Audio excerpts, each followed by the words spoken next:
New clues tonight from investigators about exactly what happened when a truck slammed into a bus full of Southland students headed to a tour of Humboldt State University. Here's the very latest tonight. The NTSB is looking into witness reports that the FedEx truck was already on fire when it slammed into the bus. We've also learned it appears the FedEx truck did not brake as it barreled across the median and into oncoming traffic. And investigators say several of the people who died were ejected from the bus. 10 people were killed in the crash Thursday near the small town of Orland. That's about 100 miles north of Sacramento. CBS 2's Tom Wade is there live tonight with new details. Tom? Yeah, absolutely, Juan. We do have those new details, and we'll get to those in just a few seconds here. But first, as you said, relatives and friends have been continuing to stream to this area, the site of the crash here in Orland. You can see the messages of love and support people have put up along the side of the highway where this all happened, and down below there are many flowers and tokens of people's love.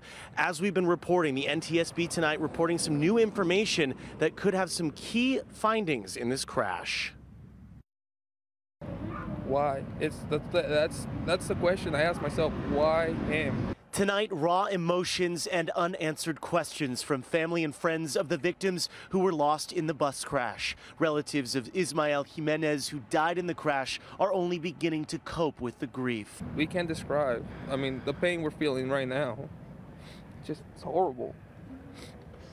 Meanwhile, tonight, new critical information released on the crash. The NTSB is now saying there are no skid marks on the road where the FedEx truck left the southbound lanes and crossed the median.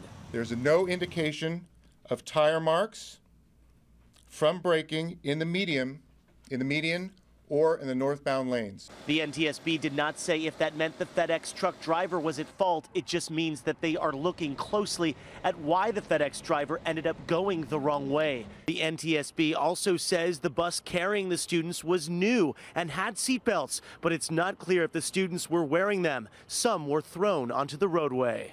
Our survival factors group has determined that some individuals were ejected from the bus. Federal investigators are also looking into this claim. Over and saw the FedEx truck coming straight for me, and he was in flames already. Bonnie Duran was driving the Altima that was first hit by the FedEx semi before it slammed into the tour bus. The driver did report seeing flames that were coming out from the truck tractor cab prior to the crash.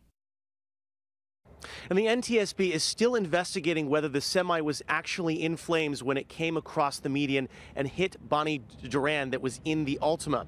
Now, we also have to tell you that the semi's module, kind of similar to a black box, it was destroyed in the crash. So now investigators will have to look at the transmission and other electronics inside of the semi to see if they can piece this all together. Also, investigators will do tests, toxicology tests on the drivers of both the semi and the tour bus. We'll keep you posted on this investigation.